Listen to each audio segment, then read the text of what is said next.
So most of this is done with these crochet threads. They come in a range of colours, and this is just a selection. And this is a number 10. And so I would use these because I found that with the embroidery threads, I was using 6 strands. And so I thought, well, let me find something that this is just a single strand. You can't separate this. If you try to, it's not very strong and it kind of becomes wispy, and you can pull it quite easily.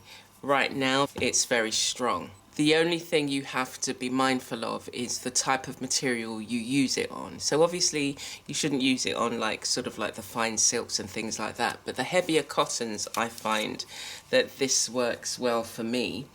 Let me show you one of the projects I've been working on. The only place I had used embroidery thread rather than the crochet thread is these sections here, and continue with the crochet thread. I just like the way that it looks. So I would just get some cardboard, and all I've done is then add the thread to the cardboard.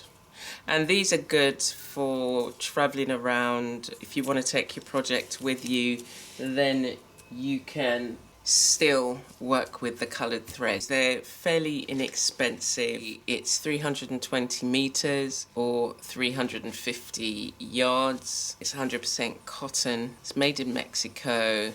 If you're washing the item, you wash with warm water, gentle cycle. Do not dry clean. Yeah, so that's it.